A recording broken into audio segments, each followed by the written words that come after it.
Hi guys, it's Mindful Marie here. I just wanted to get on here. It's a beautiful rainy day today, so I'm in a fantastic mood. I thought I would record this video in light of the holiday coming up. It's Valentine's Day, and I know that it's going to look a lot different this year with COVID. However, I'm here to help, and I'm here to tell you that there are plenty of ways to express your love and appreciation for somebody. And that being said, when I think about expressing my love or appreciation for someone, I think of the 5 love languages.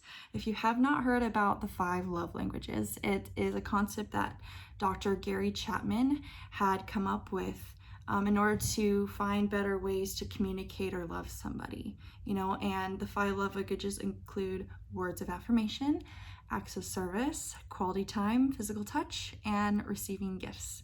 Again, if you have not heard of this, I recommend that you look it up.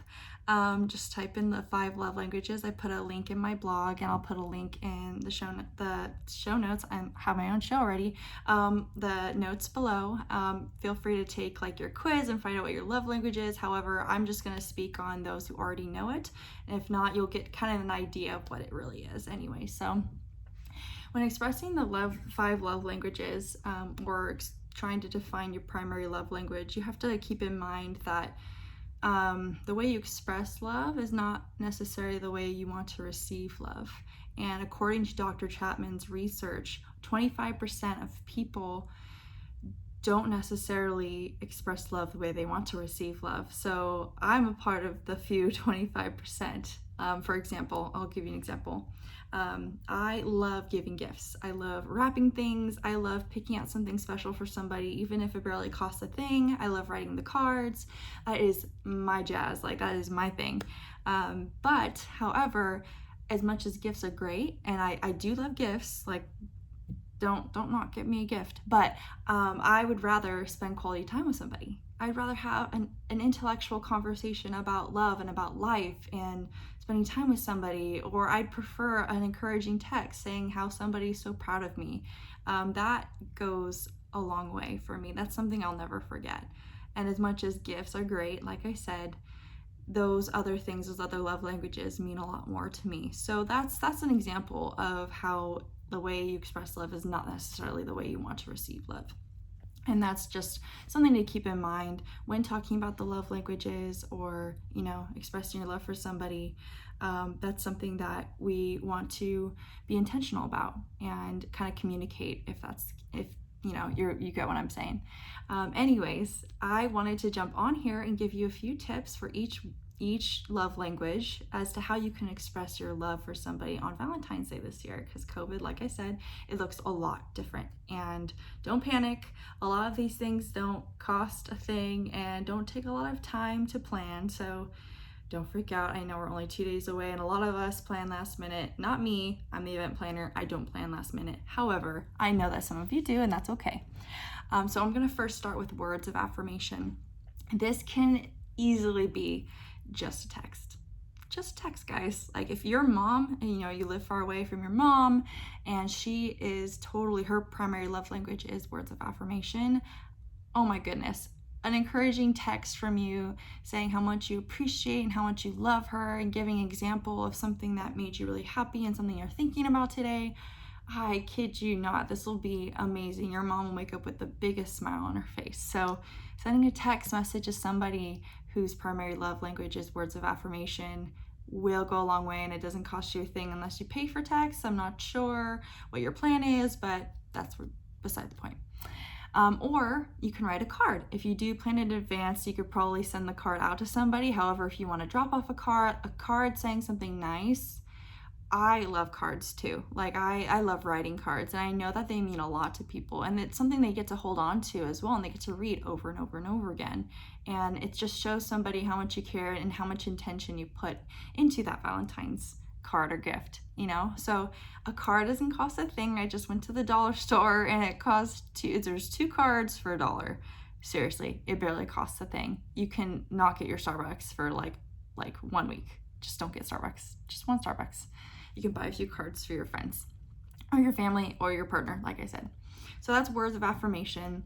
The next would be acts of service. So this can be really easy, guys. Seriously, acts of service. If you or your spouse enjoy acts of service, doing the laundry or dishes for them before they come home from work, oh my gosh, it would make my entire day. I know that if I had a long day at work and I had laundry piling up and dishes piling up, which rarely happens with me, I normally keep up. However, it's beside the point again.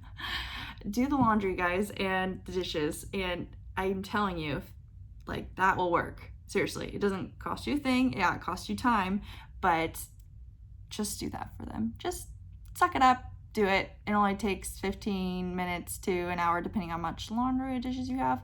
Don't know. Anyways, or if you know a parent, like some parents that want to take a break from their kids, which is great. It's okay to have a break. Babysit. Offer to nanny or babysit and give them a break for a night. And honestly, that doesn't cost a thing either, and they would really appreciate a night off.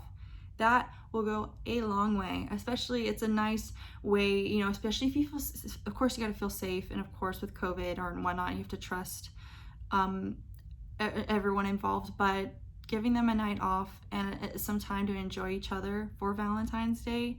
If you have that free time, guys, especially if you're single and you got nothing to do, it's a really nice gesture. And so that's what I suggest for acts of service, especially for somebody that, like, you know, needs a break. Next would be quality time. I know with COVID right now, it's hard to do that in isolation. However, we have technology. There's a lot of things you can do to connect with somebody, even if it's not in person.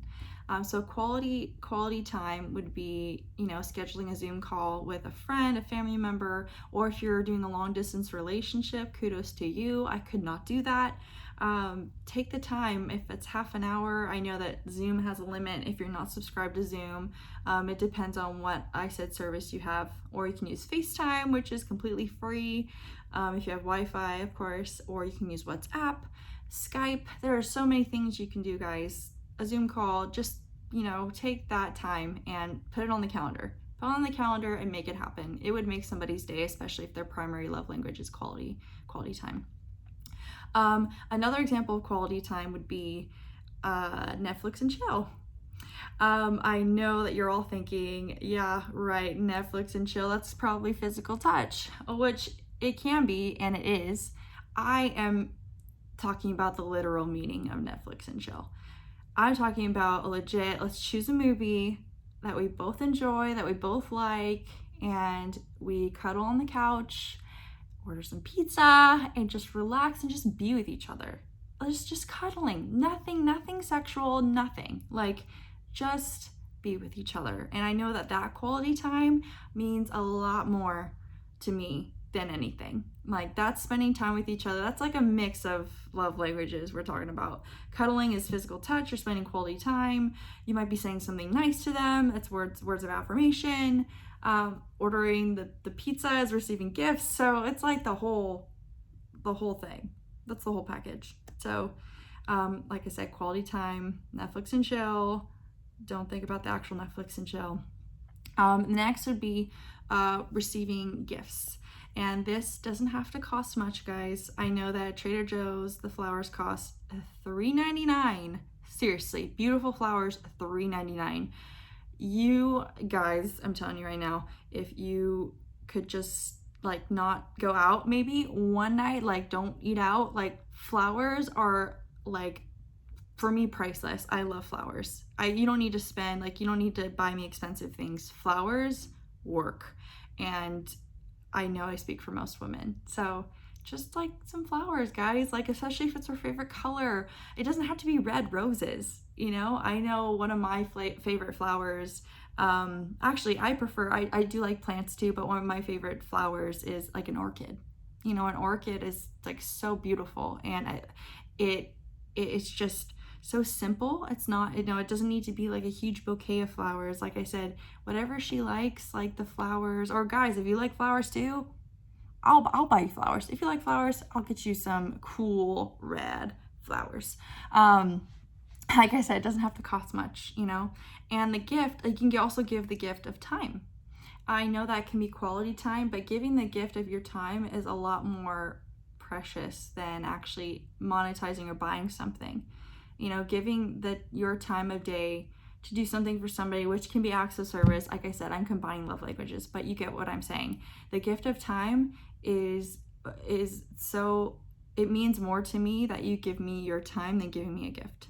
That makes sense. I don't really need to say more, but giving somebody your time really can mean a lot. So last one would be physical touch. I know I'm not really going in order here. Physical touch does not need to be sex, guys. It does not need to be intimate like that. It can be a hug. It can be a high five. It could be a pat on the back. Physical touch can mean a massage if somebody likes foot massages, or, you know, a back massage. And like I said, I'm not really talking about COVID right now. And even with COVID, you know, if you're, you know, trying to social distance with, you know, your friends or your family, physical touch can also mean 6 feet apart. And I know that sounds weird. It sounds like the opposite of physical touch, but being close and being intentional about that, even if it's 6 feet apart, will mean a lot more to somebody, even if their love language is physical touch and we can't really touch anybody right now.